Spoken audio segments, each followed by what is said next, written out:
ప్రస్తుతం మనతో మాట్లాడేందుకైతే Janasena party senior నాయకులు Andhra zone central convener body Shankar గారు అయితే ఉన్నారు. చెప్పండి అన్న, సింహం సింగిల్గా వస్తుందని చెప్పేసి పదే పదే గత 5 ఏళ్ళుగా మనం అయితే ఆ మాట ఎక్కువ వినడం జరిగింది. ఇప్పుడు అదే జగన్మోహన్ రెడ్డి గారు నాకు ప్రతిపక్ష హోదా కల్పిస్తే నేను అసెంబ్లీలోకి వస్తాను, ప్రజా సమస్యల మీద మాట్లాడగలుగుతాను అన్నట్టుగా కూడా ఆయన ఒక ప్రపోజల్ పెట్టడాన్ని మనం ఎలా అర్థం చేసుకోవచ్చు అంటారు?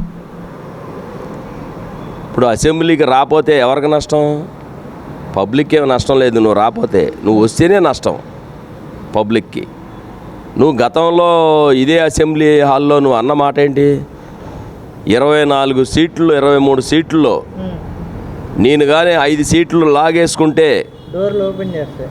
నేను డోర్లు ఓపెన్ చేస్తే 5 సీట్లు లాగేసుకుంటే మీకు ప్రతిపక్ష హోదా కూడా రాదు అన్నావు. అంటే నీకు ఇప్పుడు ప్రతిపక్ష హోదా రాలేదు కదా, 11 సీట్లకే పరిమితం అయిపోయావు. నీకు ప్రతిపక్ష హోదా ఎలాగవుద్ది? ఏ లెక్కలో అడుగుతున్నావు? నీకు నువ్వేగా అడిగింది. 24 సీట్లలో మేము లాగేసుకుంటే ప్రతిపక్ష హోదా కూడా పోద్ది అన్నావు. మరి ఇప్పుడు నీకు ప్రతిపక్ష హోదా ప్రజలు ఇవ్వాలా? నువ్వు కూర్చుంటే కూర్చో, లేకపోతే వెళ్ళిపో, మాకు ఇబ్బంది ఏముంది? అంతేగాని ప్రతిపక్ష హోదా కోసం నాకు ప్రతిపక్ష హోదా ఇవ్వండి, నాకు జూమ్ కార్లు ఇవ్వండి, నా ఫర్నిచర్ ఇవ్వండి, ఏంటి గోలంతా? నిన్ను ప్రజలు ఇక్కడి నుంచి తిరస్కరించారు. మళ్ళీ పోటీ చేస్తే నువ్వు కూడా గెలవు. నీ 11 సీట్లు కాదు కదా, నువ్వు కూడా గెలవు. రేపు దీనికి స్థానిక సంస్థల ఎన్నికలు వస్తాయి, చూసుకొని నీ దమ్మేంటో. 2 ఏళ్ళకే చెప్తున్నా, ఇప్పటి నుంచే నువ్వు తిరుగు.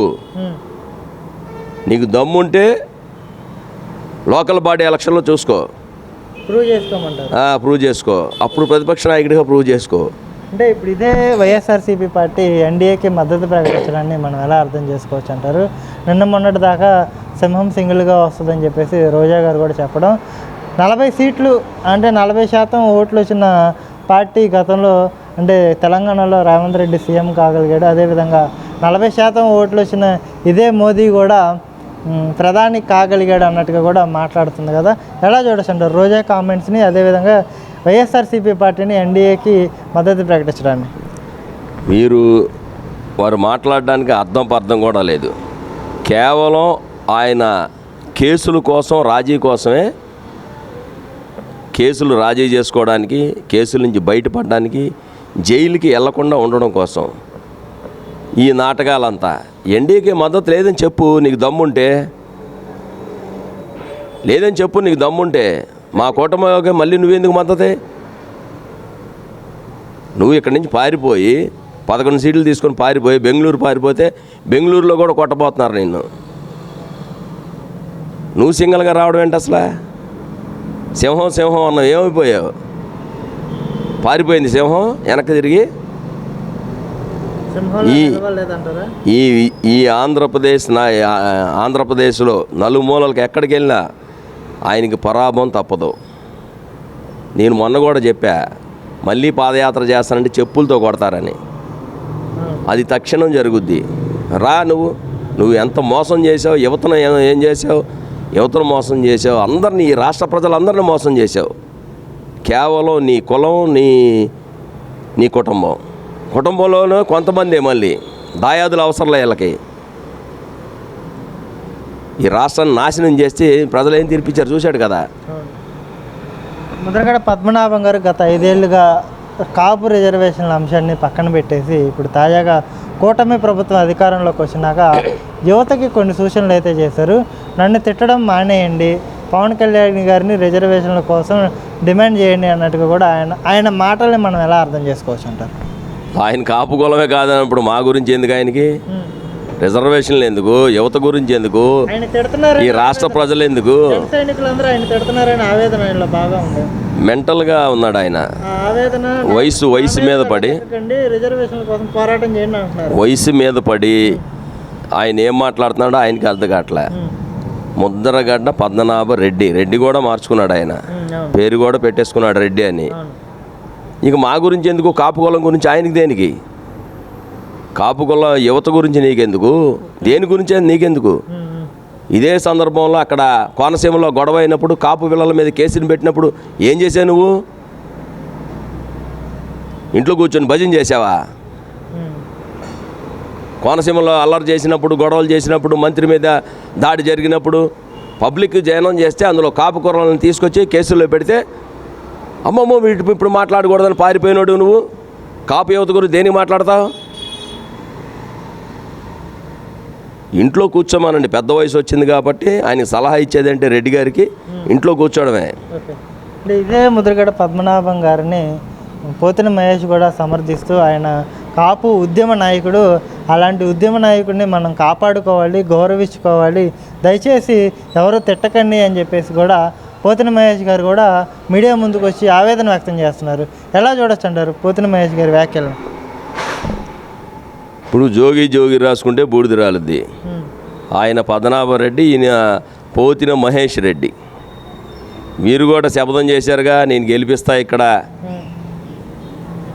ఒంటరి పోరాటం చేస్తా, నేనే ఈ బెజవాడంతా అని ప్రగల్భాలు చేశాడుగా. మరి ఇప్పుడు ఏం చేస్తాడు ఆయన? పద్మనాభరెడ్డి ఎలాగైనా పెట్టుకున్నారా, పోతిన మహేష్ రెడ్డి అని పెట్టుకుంటే బ్రహ్మాండంగా ఉంటుంది. అంతేక అంటే ఎందుకని రెడ్డి అని పెట్టుకోమంటారు? మరి ప్రగల్భాలు చేశాడుగా, నేను గెలిపిస్తా, జగనన్న దగ్గర ప్రమాణం చేసి జగనన్న సమక్షంలో పార్టీలో చేరి పవన్ కళ్యాణ్ గారిని పద్దగా టార్గెట్ చేసి ఏమైంది? ఇప్పుడు నీ పరాభవం ఏమైంది? జగన్ ఇప్పుడు ఏంటి ఆయన పరిస్థితి? ఏమి లేదు, చెడతలే, ఇద్దరికి చెడతలు కొట్టుకోవడమే. అంతేనా? భవిష్యత్తు పాడా? బెజవాడలో భవిష్యత్తు లేదు, పాడు లేదు. ఇంకా జగన్మోహన్ రెడ్డికే లేదు, ఇక ఈయనకేముంటుంది? శంకర్ గారు ఒక విషయం చెప్పండి. అంటే కూటమి ప్రభుత్వం అధికారంలోకి వచ్చింది, 21కి 21 సీట్లను అయితే జనసేన పార్టీ కైవసం చేసుకుంది. జనసేన పార్టీలో నుంచి ఎమ్మెల్యేలు కొంతమంది మంత్రులు కాగలిగారు. ఉప ముఖ్యమంత్రిగా పవన్ కళ్యాణ్ గారు బాధ్యతలు కూడా తీసుకోవడం జరిగింది కదా. విజయవాడలో ఎందుకు పార్టీ ఇంకా అగ్రెసివ్గా కమిటీలు వేయలేకపోతుంది? ఎందుకు ఇంకా విజయవాడకి ఒక అధ్యక్షుడిని ఎందుకు నియామకం చేయలేకపోతుంది? ఎందుకు క్షేత్రస్థాయిలో పార్టీ బలోపేతం దిశగా ముందుకు వెళ్ళలేకపోతుందంటే మీరేం చెప్తారు? ఖచ్చితంగా పవన్ కళ్యాణ్ గారు, నాదెండ్ల మనోహర్ గారు, మా కమిటీ ఏదైతే ఉందో ఈ రాష్ట్రం అంతా కూడా కమిటీలు వేస్తాం.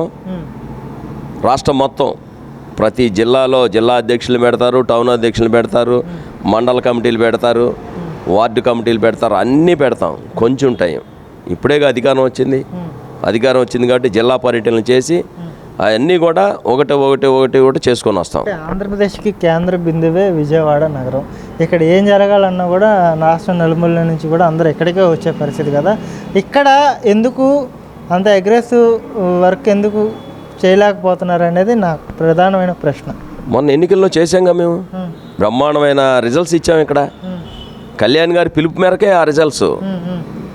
70,000, 50,000, 50,000 మెజార్టీ అంటే ఏంటిది? జనసేన కుటుంబ సభ్యులందరూ కూడా ప్రతి ఇంటిలో కూడా ఎవరు కూడా ఎన్ని త్యాగాలు చేసి ఓట్లు వేశారంటే అన్ని త్యాగాలు చేశారు. ఎక్కడో ఉన్న వాళ్ళు కూడా, ఎక్కడెక్కడో దేశాలు ఉన్నవాళ్ళు కూడా వచ్చి వేశారు ఓట్లు. దేనికోసం? కళ్యాణ్ గారి పిలుపు మేరకు ఈ రాష్ట్రం నుంచి జగన్మోహన్ రెడ్డిని తరివేయాలని. అది మేము నిజం చేసాం. అది కళ్యాణ్ గారి పిలుపు మేరకే, పార్టీ పిలుపు మేరకు ఏదైనా కానీ. మొన్న అయితే మేము పిలుపులు చేసాం, బ్రహ్మాండంగా ఉంది. మీరు కూడా జనవాణి కార్యక్రమాన్ని ఏమైనా చేపట్టబోతున్నారు అధికారికంగా? అది కళ్యాణ్ గారే అన్నీ చూసుకొని చేస్తారు. జనవాణి ఏముంది, సమస్యలన్నీ మేమే పరిష్కరిస్తాం. దానికి జనవాణి ఏం అవసరంలా, ఏం అవసరం లే. కళ్యాణ్ గారు పర్యటన చేసినప్పుడే జనవాణి కాదు. ఓవరాల్గా ఏం చెప్పదలుచుకున్నారు? బ్రహ్మాండంగా ఉంటుంది. గవర్నమెంట్ పరిపాలన బ్రహ్మాండంగా చేస్తారు. అన్నీ అవుతాయిగా, అప్పటికే 2-3 చేసాంగా. మళ్ళీ అవన్నీ చూసుకొని చేస్తారు. అన్నా క్యాంటీన్ ఒకటి చేశారు, ఇదేంటి డిఎస్సి చేశారు, మెగా డిఎస్సి చేశారు, 4,000 పెన్షన్ చేశారు. 3-4 చేసేసాం. ఇంకొన్నది 1-2 అవి కూడా చేసేస్తారు. ఏముంది? అరే 4 రోజులు అయిందా వచ్చి మా ప్రభుత్వం? 4-5 రోజులు, క్యాబినెట్ 3 రోజులు అవుతుంది. వాలంటీర్ వ్యవస్థకి మంగళం పాడింది కూటమి అన్నట్టుగా కూడా వైసీపీ ప్రచారం మొదలుపెట్టి వాలంటీర్లు అందరూ కూడా రాజీనామా చేసి వెళ్ళిపోయారమ్మా. తెలుసుకోండి మీరు కూడా. వైకాపా వాళ్ళు రాజీనామా చేసి వెళ్ళిపోయారు మొత్తం. వాళ్ళు రాజీనామా చేసి వాళ్ళకి పని చేయించుకుందామని చూశారు, బెడిసి కొట్టింది. ఇప్పుడు వాళ్ళు పరిగెత్తుకొని వస్తున్నారు. చేసిన తప్పెవరు? రాజీనామాలు చేస్తే మళ్ళీ తీసుకోరా? అరే నేను పదవికి నేను దీనికి రాజీనామా చేశాను, ప్రభుత్వం ఉద్యోగం రాజీనామా చేశాను వెళ్ళిపోతే వాలంటీర్లు అంతా వాళ్ళు ఎలాగా? ఆ వయస్సు కూడా వారు పెంచుదామన్నారు. ఎవరైతే ఉన్నారో వాళ్ళందరికీ న్యాయం చేస్తారు. ఓకే, థ్యాంక్ యూ అండి.